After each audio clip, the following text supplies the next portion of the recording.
Jorah's amber eyes followed every visitor who passed his cold kennel at Pinewood Shelter. His once vibrant gaze now carried the weight of abandonment, a dullness that spoke of forgotten promises.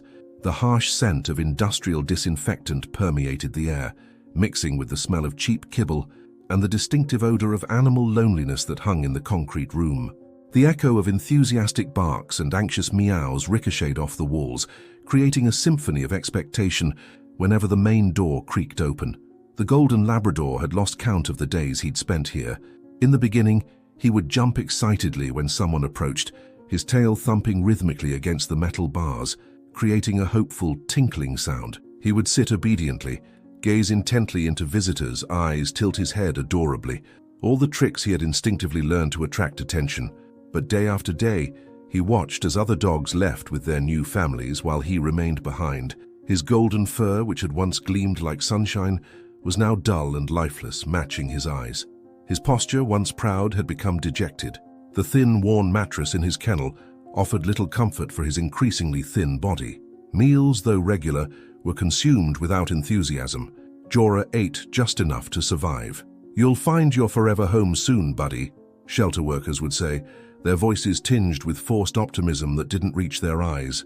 They offered him affection when possible, a quick pat, gentle words murmured during the daily cleaning of the kennels, but Jorah knew it wasn't the same as having a home. At night, when the lights went out and silence took over the place, except for occasional distant whimpers, he curled tightly into himself, seeking warmth and comfort he never fully found. In recent days, Jorah had given up trying to impress. When visitors passed, he remained lying down, merely observing with a look that seemed to say, "I understand. I'm not what you're looking for." The concrete floor under his paws was cold, even on the warmest days, constantly reminding him of the harshness of his reality. A volunteer named Sarah was the only one who could still coax a slight wag from his tail. She always sat beside his kennel for a few extra minutes, speaking softly about how a special day would come. Her melodious voice was like an audible caress, a brief relief in the monotony of days. The scent of vanilla that always accompanied her had become, for Jorah, the smell of kindness. "So you're special, Jorah," she whispered every morning, sliding an extra treat through the bars. "Your day will come." But even the conviction in Sarah's words began to sound like an empty promise to Jorah. Each dawn brought the same exhausting routine, the same cycle of hope and disappointment. When sunlight filtered through the shelter's small high windows, casting golden rectangles on the grey floor, Jorah watched dust particles dancing in the air, imagining what it would be like to feel the real breeze on his muzzle again. It was an ordinary Tuesday, with autumn sun filtering lazily through the shelter's high windows. The smell of fresh coffee invaded the environment. Sarah had brought a pot for the staff, and the comforting aroma mingled with the typical odors of the place. Jorah was lying down, as always, observing the morning routine without much interest, when the sound of the main door opened with a characteristic creak. Different voices, new ones, the subtle aroma of a floral perfume he didn't recognize. Jorah slightly raised his head, his ears moving subtly to better capture the sounds. Footsteps approached, 2 pairs of them, accompanied by Sarah's familiar voice, which seemed strangely animated. "This is Jorah. He's been with us for almost a year. He's extremely gentle and intelligent, but he's had difficulty finding a family," Sarah explained, her voice carrying a note of hope she hadn't shown when presenting the Labrador in a long time. Jorah saw a couple stop in front of his kennel. The woman had dark hair that fell in soft waves to her shoulders, and her eyes, a deep blue, immediately fixed on his. There was something different about that gaze. It wasn't the typical quick assessment followed by disinterest that he was used to. It was a look that really saw him. The man beside her was tall, with a well-trimmed beard and a gentle smile. Unlike most visitors who approached with caution or excessive enthusiasm, these two stood calmly, their body language relaxed yet attentive. "He's beautiful," the woman said softly, kneeling to be at eye level with Jorah. "Hey there, boy." Her voice washed over Jorah like warm water. There was a gentleness to it, a quality that made his ears perk up against his will. For the first time in months, he felt a flicker of something that might have been hope. "Time his coat will shine again with proper care," Sarah mentioned, trying to sound casual, though Jorah could detect the underlying excitement in her voice. "And he's incredibly smart. He knew how to sit, stay, and shake hands when he arrived. Someone trained him well before he ended up here." The couple exchanged a look that Jorah couldn't decipher. The man crouched down too, his movements deliberate and non-threatening. "What's his story?" he asked, his deep voice resonating in the concrete hallway. Sarah sighed. "We don't know much. He was found wandering near the highway. No collar, no microchip. He was skinnier then, and scared of everything. It took weeks just to get him to trust us enough to let us check him for injuries." The woman reached her fingers toward the kennel bars, not entering Jorah's space, but offering him the choice to approach. "You've been through a lot, haven't you?" she whispered. Something in her tone, in the genuine concern behind her words, made Jorah do something he hadn't done in a long time. He stood up, his legs slightly stiff from lying down too long, and walked to the front of the kennel. His nose twitched, taking in their scents: the woman's floral perfume, the man's faint smell of wood and coffee, the unfamiliar yet non-threatening combination that was uniquely theirs. "We've been looking for a companion for a while now," the man said, looking at Sarah but occasionally glancing at Jorah. "Our previous dog passed away last year. It took us time to be ready again." "I understand," Sarah nodded. "It's never easy to lose a family member." The woman hadn't taken her eyes off Jorah. "Would it be possible to spend some time with him? Maybe in the exercise yard?" Sarah beamed, trying to contain her enthusiasm. "Absolutely, let me get his leash." As Sarah walked away, Jorah remained standing, his gaze locked with the woman's. There was something happening here, something he couldn't quite understand but could feel. A shift, a possibility, a door opening where before there had only been walls. "Say, I'm Maggie," the woman said to him, as if they were being formally introduced. "And this is my husband, David." David smiled. "Nice to meet you, Jorah." For the first time in months, Jorah's tail moved in more than just a brief acknowledgement. It was a tentative wag, small but unmistakable. Something was changing, and despite his hard-learned caution, Jorah couldn't help but feel the first stirrings of hope bloom in his chest. The exercise yard was a modest rectangle of patchy grass surrounded by chain-link fencing, but to Jorah, stepping into it with these strangers felt monumental. Sarah unclipped his leash and stepped back, giving the three of them space. "Take your time," she said. "I'll be right over there if you need anything." Jorah stood still, uncertain. The yard smelled of countless other dogs, of dirt and distant traffic, of freedom that was close yet contained. He watched Maggie and David carefully, waiting for cues, for expectations he might or might not be able to meet.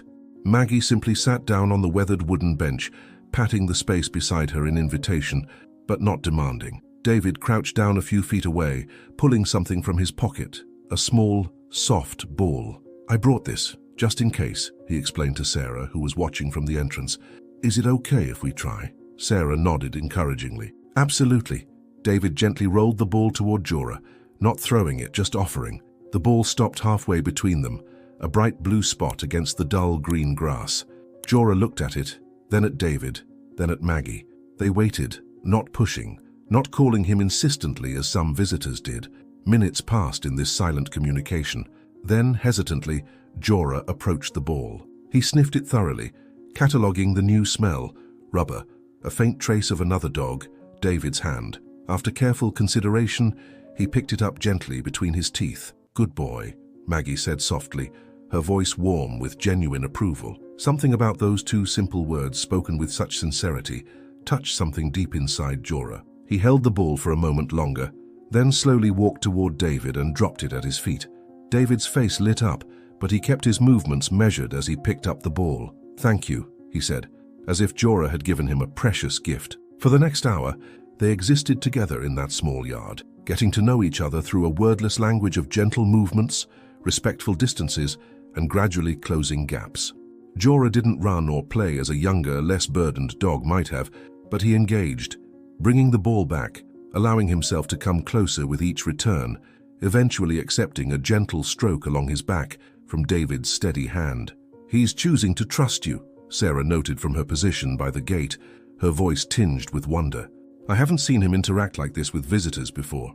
Maggie wiped away a tear that had formed in the corner of her eye. "We'd like to adopt him," she said, her voice steady despite the emotion behind it. "If he'll have us."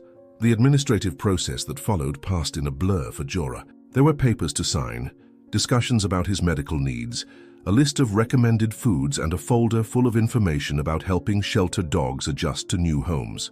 Through it all, Maggie or David kept a hand near his kennel, a constant reminder that they weren't leaving without him. "You're coming home with us," Maggie said softly, her words stirring something deep inside Jorah as David signed the final adoption paper. The ride in their car was a symphony of new sensations. The seats were covered in a soft material that smelled faintly of pine and home cooking. The gentle rumble of the engine vibrated through his pores. Outside the windows, the world moved faster than Jorah had seen it move in a long time, trees and buildings blurring as they drove away from the shelter. Jorah sat rigidly in the back seat, his body tense with uncertainty. He remembered too well what it felt like to be abandoned. What if this was temporary too? What if they changed their minds? He had learned the hard way not to trust too quickly, not to believe in permanence. "It's about a 20-minute drive," David explained, glancing at Jorah in the rearview mirror. "We live in a house with a fenced yard.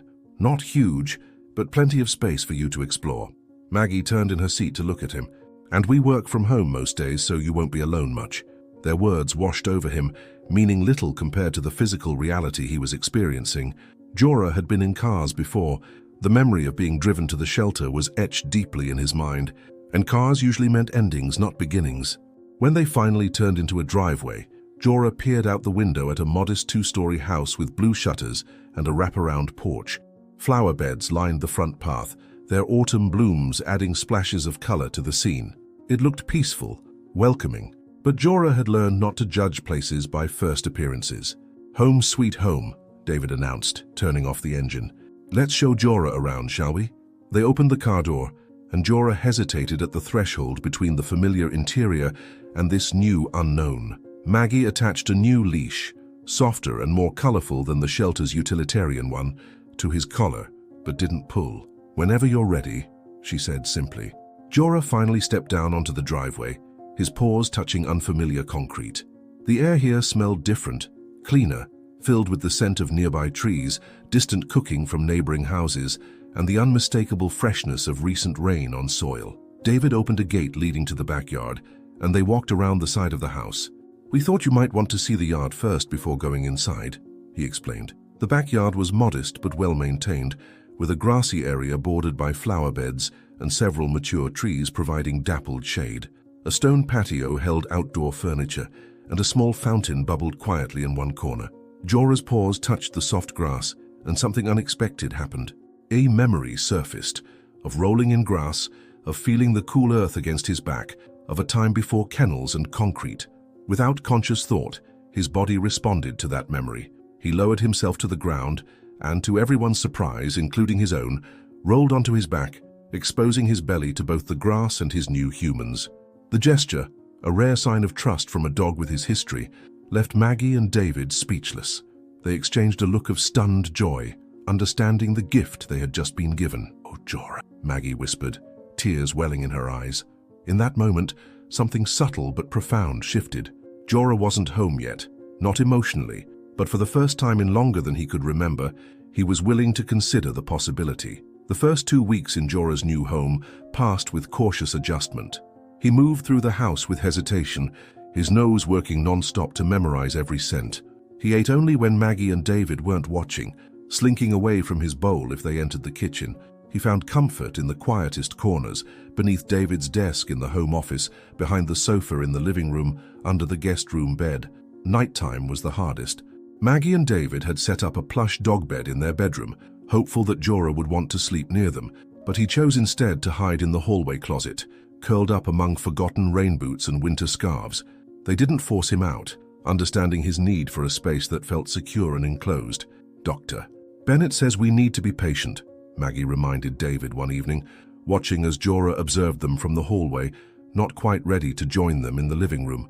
"She says his trust has been broken before, maybe multiple times. It won't be rebuilt overnight." Dr.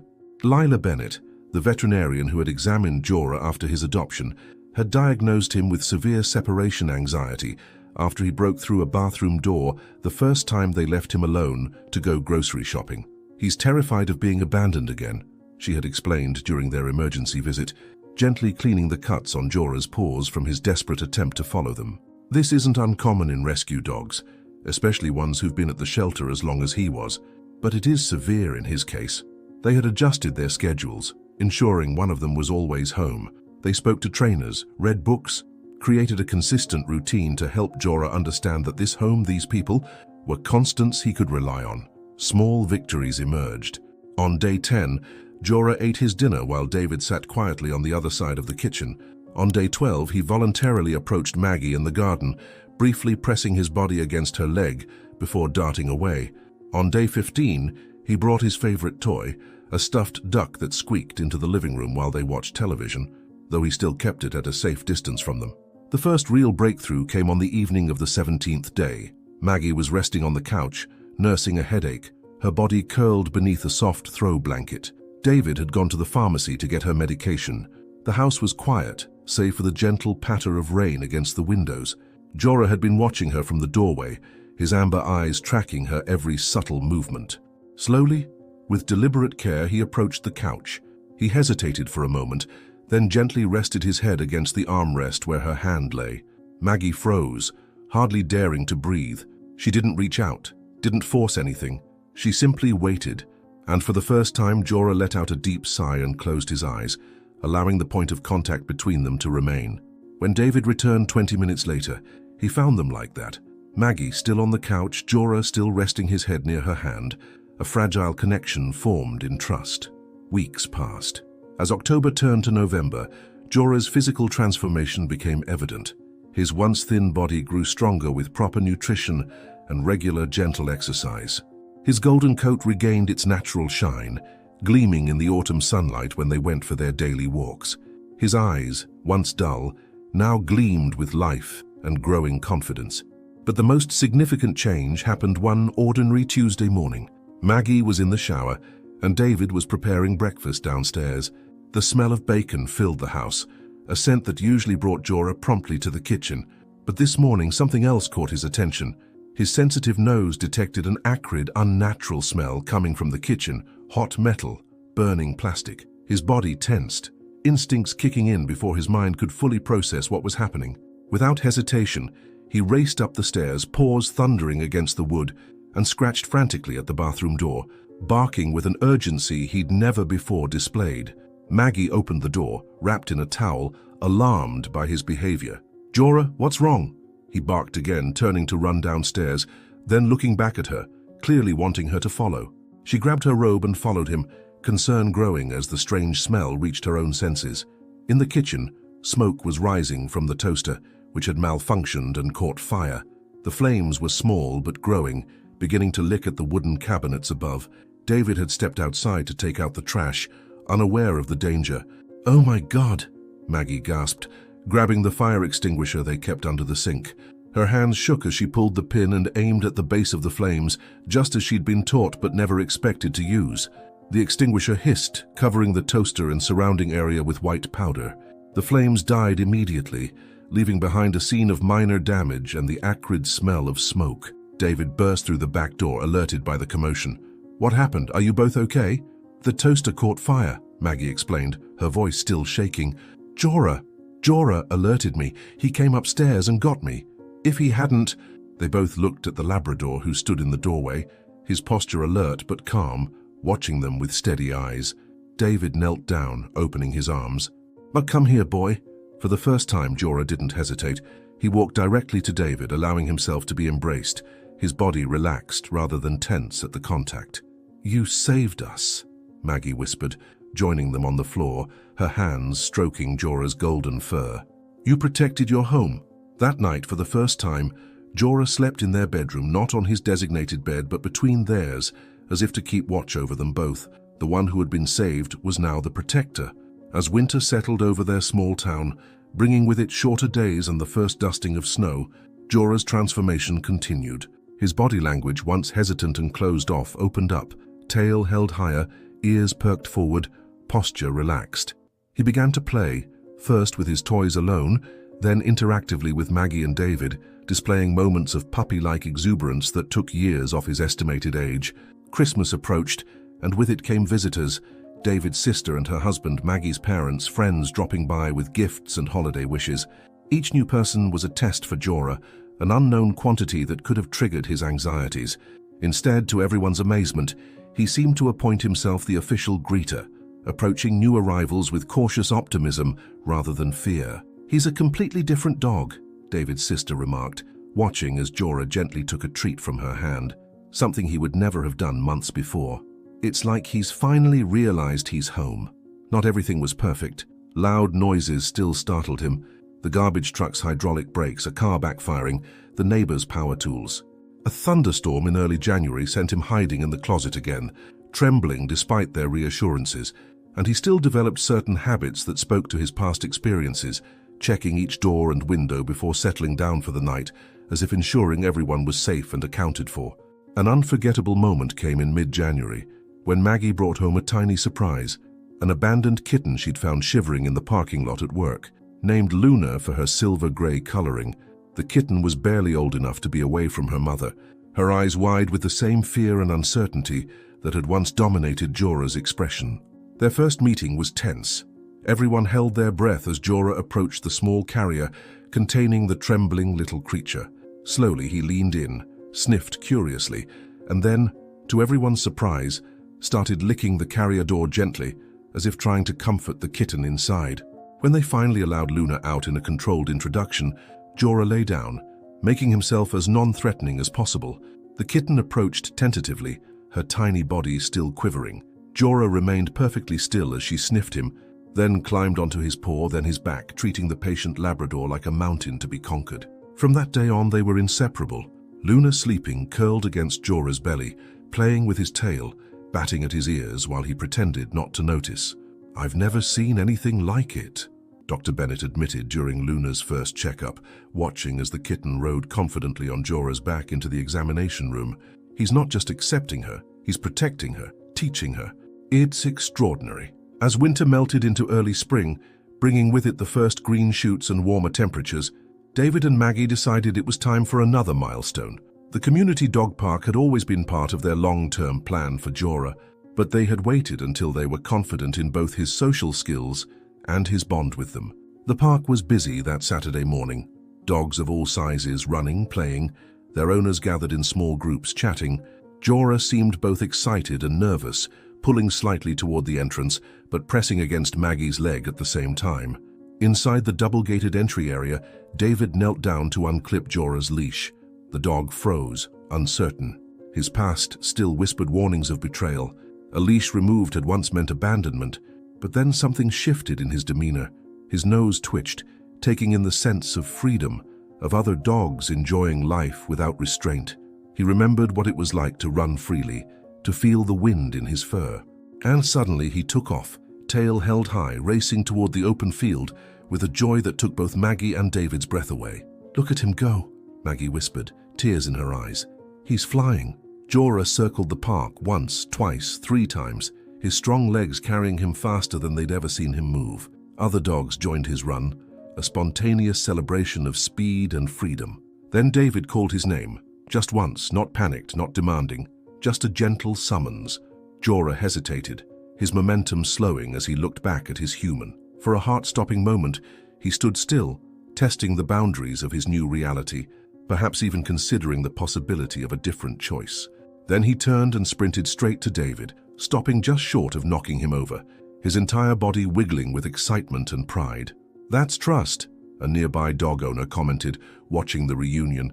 "That's a dog who knows he's loved." Summer arrived in a blaze of heat and longer days, marking the 1-year anniversary of Jorah's adoption. To celebrate, Maggie and David organized a small gathering in their backyard.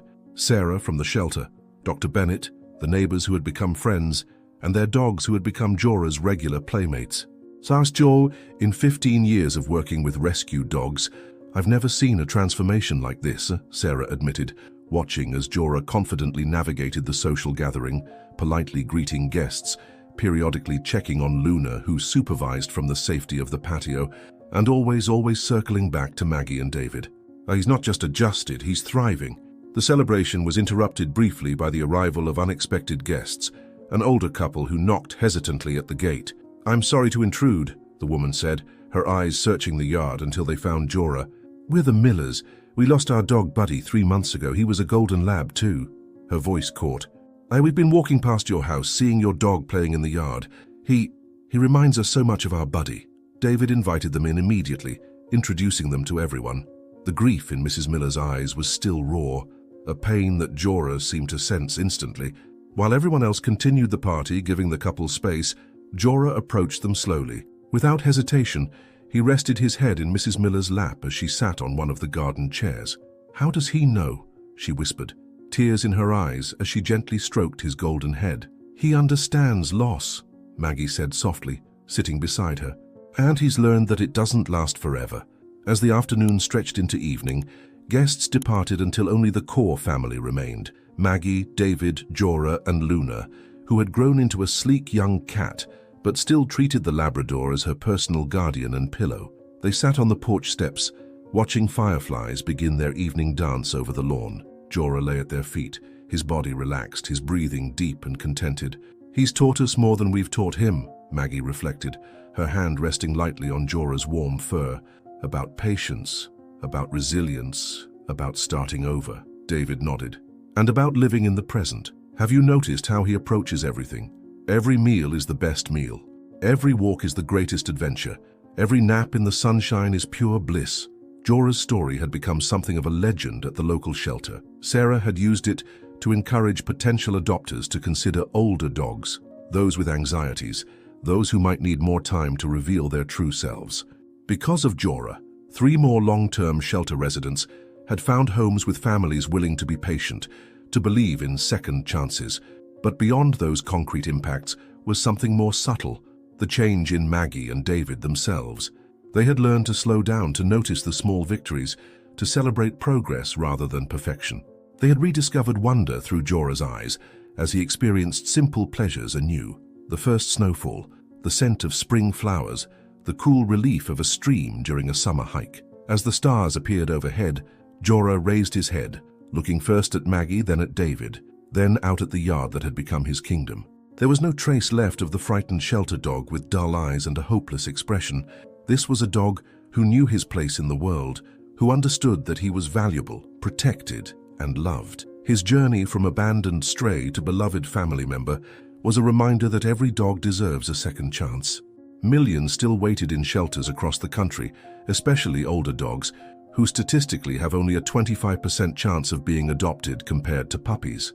But Jorah's story carried a deeper truth as well: that trust, once broken, can be rebuilt, that hearts can heal, that home isn't just a place but a feeling of absolute certainty that you belong. As the night deepened around them, Jorah sighed contentedly and closed his eyes, secure in the knowledge that he was exactly where he was meant to be. His journey had not been easy, but as he drifted off to sleep, surrounded by his family, one thing was certain: every uncertain step, every moment of fear, every leap of faith had led him here, to this perfect moment of belonging. My friends, we've come to the end of the story. Did you like it?